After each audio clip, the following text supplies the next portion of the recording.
If you clicked on this video, you're probably someone who is more honest with themselves. Not many people can admit that they want to be popular, they want to be admired and respected. Wanting to be popular sounds like something that's very superficial. It's like a desire for superficial power and status, right? But being popular is a very fundamental biological, thing that we want. It's something that represents your level of status, how valuable you are, how admirable you are. And we fundamentally wish for that. And normally a big desire for it, like a almost desperate chronic wish of gaining popularity, is fueled by a lack of love and a need for love to be consistently there for you to feel safe. And this can come from parental neglect, inconsistent parenting, so on and so forth. In this video, I'll tell you exactly how you can become more popular, become more admired, gain more respect, become somebody who knows a lot of people, who's very integrated with the world around him, who's able to make jokes, smile all the time,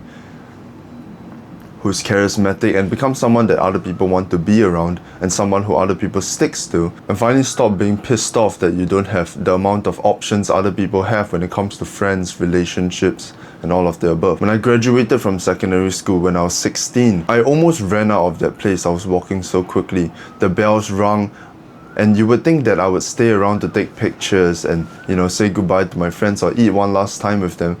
But, I really had nobody to contact.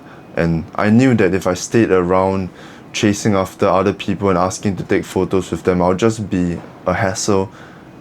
And I will kind of prove to myself that nobody really wants me around anyway. From secondary school, I really only have one friend. And he's basically my best friend now. But both of us would sit in the corner of the room during math class and judge everybody else. We would say that they have superficial relationships. We would say that, our relationship is so much more genuine than other people. And we would criticize them even though they did absolutely nothing to us. We criticized them out of the pure inferiority we felt from not being included in other people's conversations.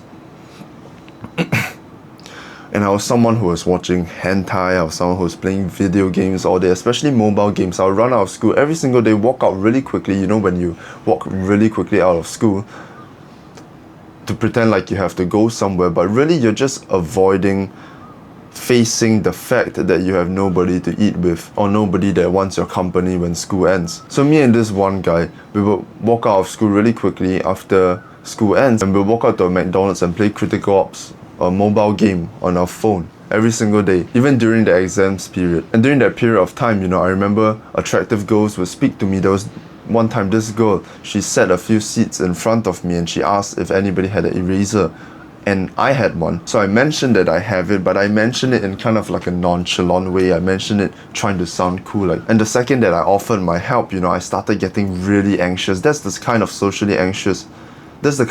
anxiety I had. I started getting really scared, and my heart started beating, my legs started shaking, just from an attractive girl asking me for eraser, and she was looking at me, and my hand was kind of fidgeting and shaking as I was taking out an eraser from my pencil case to pass it over to another person to hand it to her. Even things like that got me so socially anxious. Fast forward to today, a single day in university would be like a dream to myself in the past. In just one day of being in school or in class or spending time with my friends, I get more compliments, more flirtatious conversations, more social opportunity. I speak to the teachers around me. Everybody knows me around school. I'm recognized all the time. I don't ever have to eat alone or anything like that ever.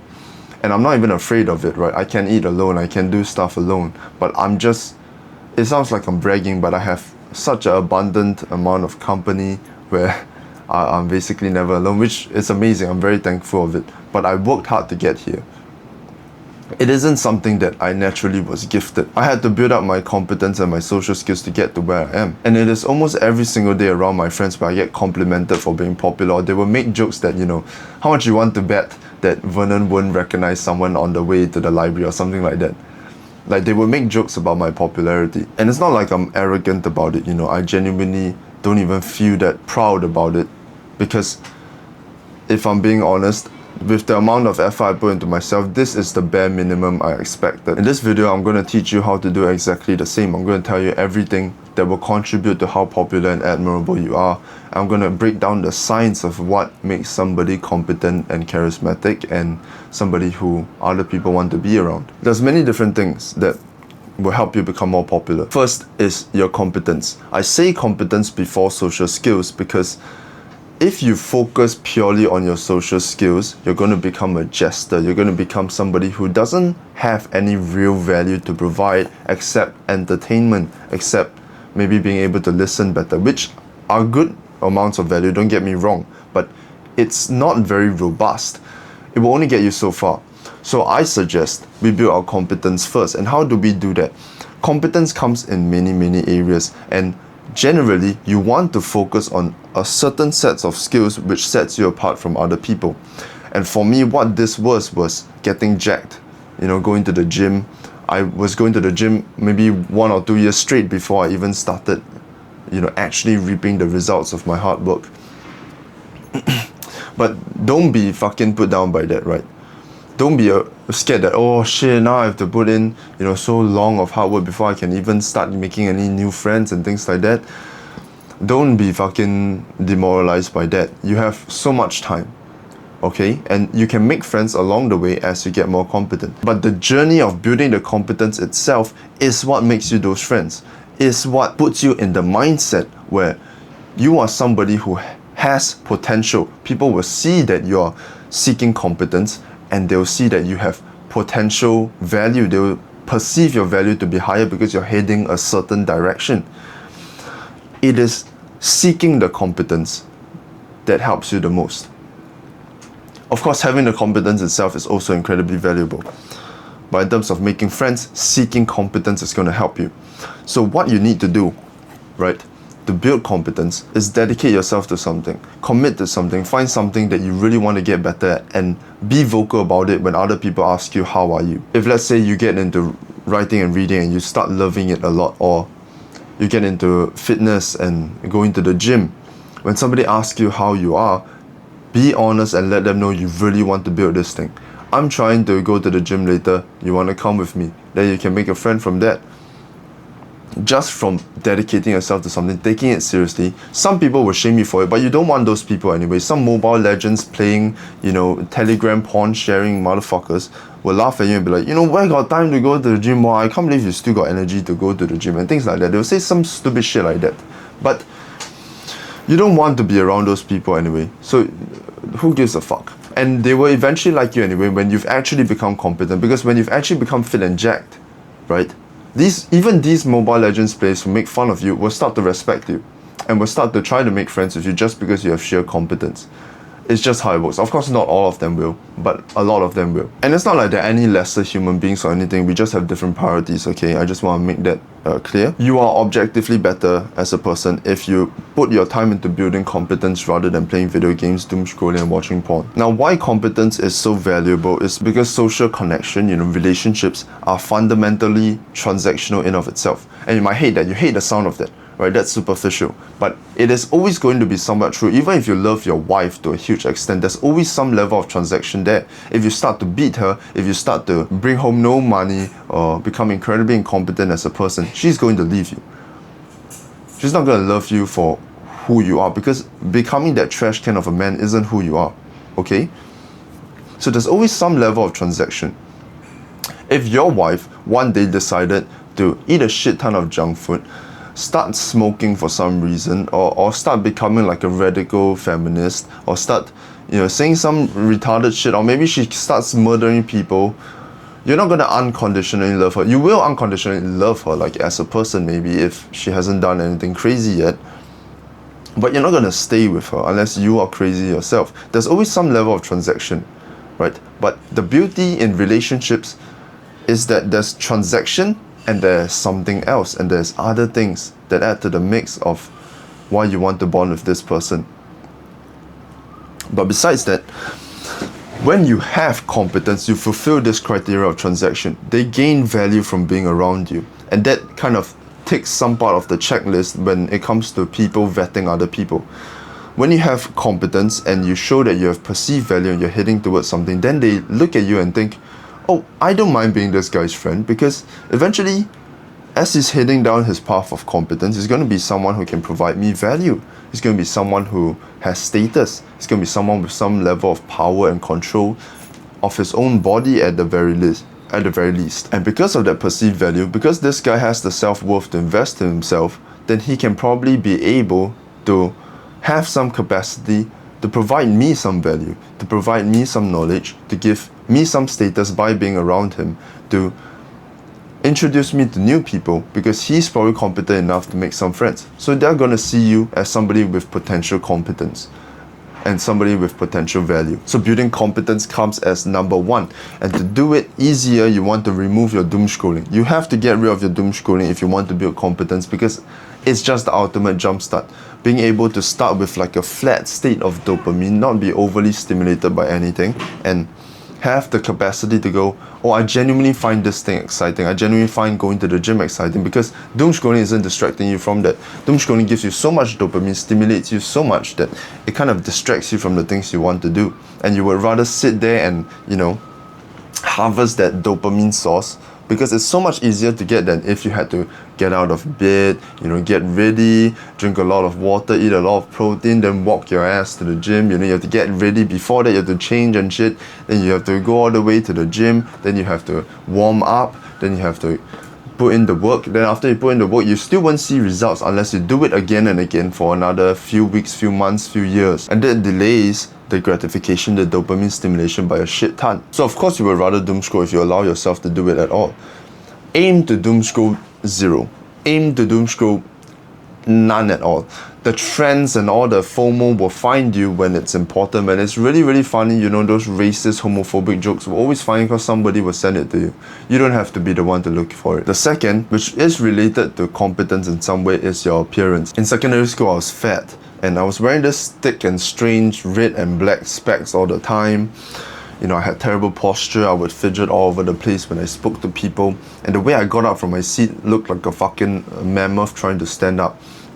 So being able to work on your appearance is something that will also change the game a lot. And it sounds superficial, but it is a signifier that you have self-respect, that you look in your mirror and you want to present yourself well, because you have that fundamental self-worth that you deserve to be perceived well. So good appearance is a good signifier of good health, and good health is a good signifier of many, many things. You're someone who provides value. You're a biologically more attractive mate.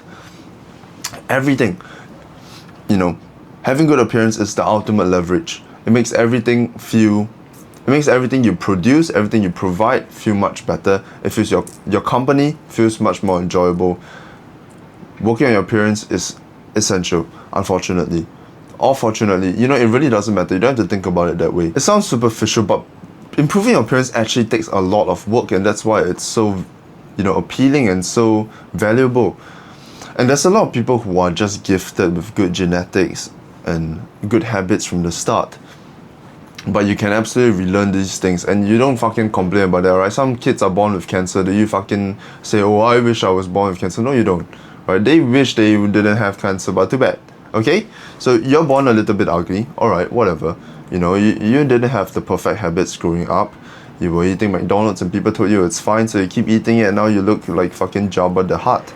But it's alright, because we can put in deliberate effort and we can actually change it. The most fundamental things it comes down to when you want to improve your appearance, the most fundamental things, alright, I won't go too in depth because this video will be fucking years long. We'll start with sleep, diet, and exercise. Those are the 3 fundamental things. And with good diet and sleep brings good hormonal health, good gut health, which are other things that will help your attractiveness by a shit ton. For example, your acne. Improving your gut and your hormonal health is exactly how you remove your cystic acne, your hormonal acne, and stop having any fucking breakouts in the first place. And diet and sleep, so absolutely essential. Look as much as you can into both of them.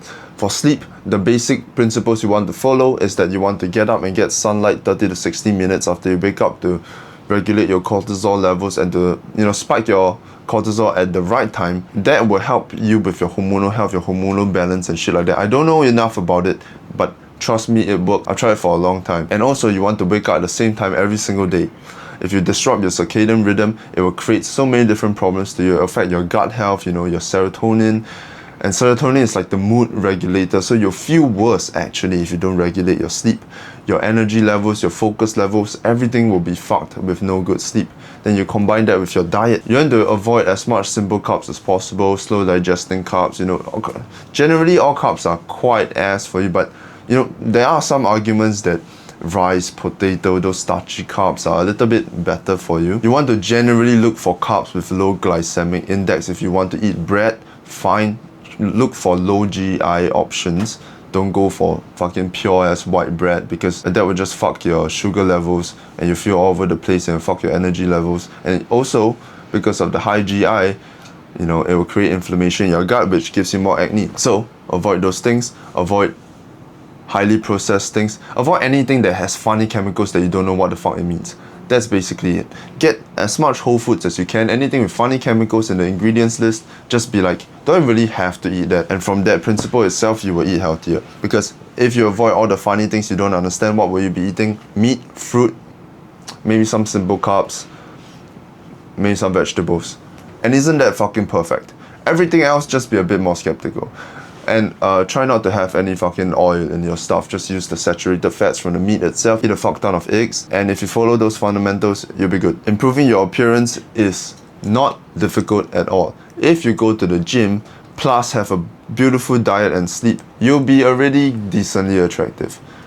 It's really not that hard. And look at me a few years ago. Genetically, I'm not gifted in looks whatsoever. And even now, I'm not super good looking, but I get complimented about my looks almost every single day, like an absurd amount, which sounds like I'm bragging, but it's like I'm surprised, because I don't think I'm that good looking. Next is your self-worth. And what your self-worth is how much you believe you deserve. And self-worth is absolutely fundamental to your level of confidence, to your social confidence. Self-worth is how much you believe you deserve from other people and, things in general. And I think what confidence is how willing you are to show interest in other people. Because the more confident you are, the more willing you are to go after opportunities in the most specific ways, right? So if you're able to improve your self-worth by believing you deserve those opportunities, that's going to help you to take action when those opportunities come in front of you, because you believe you deserve them. So you're just going to go for it, right? Because there's lesser resistance. One of the most fundamental ways you want to build your self-worth, as you build your competence, you want to really focus on this, not performing. So this is your base level. This is where you think you have to be in order to attract a girl, in order to be a good-looking guy or appear confident or be admirable. And because of this gap that is in your brain, which is not wrong, by the way, because technically you have to be better in order to get more things, right? But if you feel that you always have to perform in front of other people, if you feel that fundamentally you are nowhere near good enough right now to get the person, that you have to perform to that level every time you're around other people in order to earn their appreciation, their admiration, their affection, then you're going to reinforce that you are over here, you are lesser. By pretending to be here all the time, you are increasing this gap, because you're actually letting yourself know that you are not good enough, and you keep reminding yourself of the fact, and you're going to keep pushing yourself down here. And with this need to perform, it actually becomes so bad for you, because not only are you incredibly uncomfortable in your own skin, you feel disconnected from the people around you, you feel scared to even show around other people after a period of time, even if you're being loved and appreciated, because you start to think that you have to be here in order for them to love and appreciate you. And this performance is just so terrible for you. It reinforces all your inadequacies. It makes you feel terrible about yourself. It reminds you that you are not good enough as you are right now. You're not attractive enough as you are right now, and you always have to be somebody else, somebody performing at this level. And your perspective of what this level is not even accurate at all. It doesn't mean when you perform that you are actually better than who you were. It's a perception in your own head of what makes you more attractive. What will improve your self-worth and your confidence is you just relax on this performance shit. You look at it and you go, I ain't performing today. I can be attractive and I can be enough by being where I am right now. And you keep squeezing this thing down. You kind of visualize it in your mind. Alright, I'm performing right now. Maybe I'm withholding myself from saying certain things, or I'm being too loud and too expressive in order to act more social and shit. Or I'm smiling too much to try and charm this girl, or I'm speaking in too deep of a voice, I'm trying too hard to be sexy. You compress this shit down, you get rid of all that performance, and then you stay at that level and you look, you observe. Do people still love me the same way? Do people still show me the same level of affection? Do people still show me the same level of admiration? And do I still have wonderful relationships with the people I care about? And when you realize, and you will actually realize this, by the way, unless you're with the wrong people, you remove that performance, you come down to your base level without performing, and you realize the results you get from other people are the fucking same, if not maybe better. You have better connections, better conversations when you don't perform. And then you go, wait a minute, I am attractive enough when I stay at this level. And I did this with, girls that I liked and girls that I wanted to speak to more. And they actually received me so much better when I brought myself back to this level, even if it sounds like a downgrade. I stopped performing, I became more vulnerable. I admitted when I felt nervous. I admitted when, something was awkward or I was feeling awkward. If I didn't feel like talking, I didn't talk as much. I brought myself back down to this level and I realized that I'm actually good enough to still be attractive without performing. That's when my confidence really boosted even further. But of course, you'll find that sometimes when you try to push yourself down to this level, sometimes you even underperform. You deliberately express yourself less to feel safer. You want to visualize it in your head and kind of balance it out and always try to get as close as possible you can to this area. So sometimes you'll be performing, sometimes you'll be feeling, down and inexpressive, and maybe I shouldn't take too much risk today, but you just kind of push it up, and if it goes too far, you push it down, just like that. Let's call this the self-worth pendulum, alright? Always make sure you're hitting the center as much as you can. And with this social confidence, it doesn't mean that you're going to have social skills. Social skills are something you need to develop separately. And social skills are incredibly hard to develop, but the best way to develop it is by practice itself.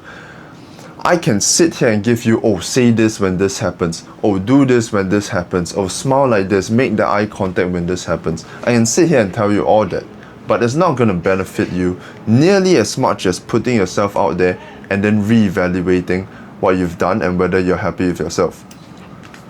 So, of all the tactics I can tell you, the most important tactic is that you analyze yourself and you genuinely think what you want to do better, how you want to express yourself better.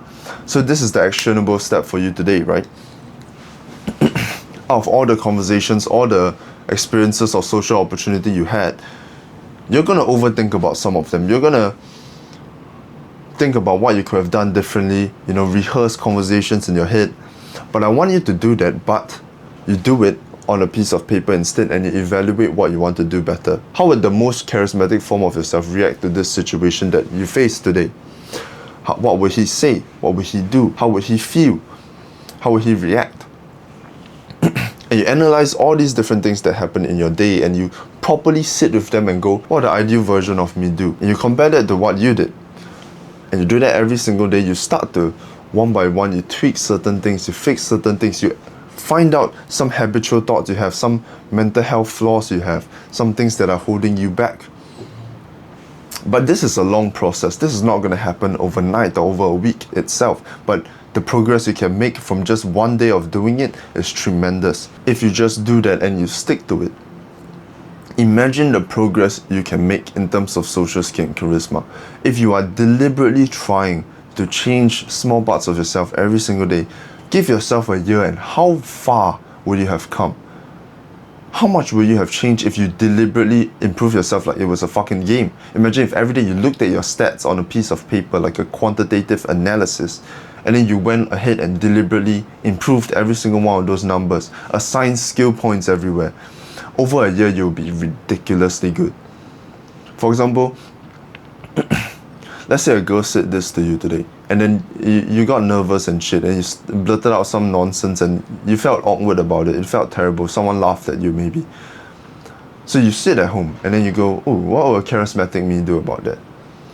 Then you really, really think about it. Oh, he would feel this way. He probably wouldn't even be affected by it, right? So why am I affected by it? And then I'm affected by it because of this. I have this habitual thought when I was growing up, and this probably caused me some anxious ambivalent attachment, which caused me to be afraid of losing someone's love and appreciation, and because of that I acted out in some stupid way. Imagine understanding yourself to that level. Then when you go back at it tomorrow, sure, you're not perfect, but you're going to be a little bit closer to your ideal charismatic self. You're going to understand how you feel a little bit better. If something embarrassing happens again, you're going to sit there and go, alright, this is when I start reacting like a retard. And I can feel those emotions coming. I can feel the anxiety, the anger, the fears all building up inside of me. Alright, but I understand where those are coming from. So, Vernon, relax, or whatever your name is, you tell yourself, relax. Let's take this one step at a time. Let's react according to how I planned it the other day when I was, doing my self-analysis. And these events will start to repeat itself. So you'll start to know exactly what to do. And of course, it may not be right all the time, and sometimes you will still make mistakes, but imagine learning from yourself over and over every single day for years on end. The amount of progress you make. You'll become charismatic and social as fuck in no time. And of course, you want to not be delusional, so you want to analyze yourself in a very fair manner. You want to keep it realistic, Of course, you're not gonna fucking turn into Spider-Man mid-conversation and beat up the bully. It's just not going to happen. There are some flaws with this, but I think as a beginner, this is absolutely necessary. The flaw is, I'll let you know here, but you can just ignore it for now, honestly. If you over-rehearse your conversations and over-analyze yourself, you start to become overly aware of social evaluation during social events, then your mind starts to go to other places like watching yourself in the third person and analyzing what you do, and start getting really anxious and really afraid of making a mistake, because you don't want to have to, spot it out in your mind. And too much self-evaluation will become self-consciousness, but you want to resist that. So take note that can start to happen, but that's only after, a lot of progress is being made. That's only after a few months of evaluating yourself and doing a lot of self-analysis. The way you can cope with that, if you still want to keep improving yourself while still self-evaluating yourself and not risking the self-consciousness, you want to meditate so that you can remain mindful and understand that, you're not perfect, you're trying to improve, so there's going to be a little bit more self-evaluation, but that doesn't mean anything wrong about you. So you need to meditate as well if you want to curb this effect. But I'm telling you, if you analyze yourself and evaluate yourself every single day, you will make progress. Because how can you not? If you are deliberately trying, deliberately thinking and obsessing how you can get one step better at being more social every single day, how can you not? So by focusing on these couple aspects of your life, that's exactly how you become more popular. That's exactly what I did. In the first 3 months of just meditating and journaling and going to the gym, just these 3 things, really focusing down on it and really trying to make new friends and facing discomfort every single day, right? Doing whatever that made me anxious in terms of a social context and evaluating how I did it in my journal every night. That was what changed the game for me. In just 3 months, my looks improved by a fuck ton. I looked from fat and weird and disgusting to like a normal person with... I did get fucking broccoli permed hair, right? It's kind of gay, but maybe skip the broccoli permed hair. But in 3 months, everything changed. I went from somebody who was obsessed over some girl who spoke to me like once or twice for a year to somebody who confessed to that girl over text, got to the gym, got upset about it, improved my physique to like a small extent. But because I'm focusing on that, I made new friends who went to the gym with me. I started speaking to girls. I went out with girls to eat alone for the first time ever. In those 3 months itself, I started sparring, boxing, with other people from different classes, becoming a more competent guy, becoming more well-respected amongst my school. I beatboxed on stage to face my social anxiety twice. I made new friends, I made closer relationships with teachers, I started becoming more proactive in my CCA, my co-curriculum activities, took a leadership role in there in 3 months by just focusing on these couple things. Please let me know if this video helped you. Like, I really need to know, because I have to know that I'm actually providing value to people. If I'm not, then I'm gonna cut my throat. If you want access to all my knowledge on holistic self-improvement, or you want to become like a holistically more attractive person, buy my program, link is in the description. It also gives you access to a like-minded community of people who are just like us. No pressure at all, I just want to provide value. You got this. Fuck anybody who thinks you're being superficial for trying to be more popular. it's fundamental and it's part of your blood to want more value, want to provide more value to other people, want to become a more resourceful person, want to become more respected and admired so you have more status. That's your testosterone finally screaming at you that it's done with you wasting your fucking life. So don't be ashamed of it. By wanting to become more popular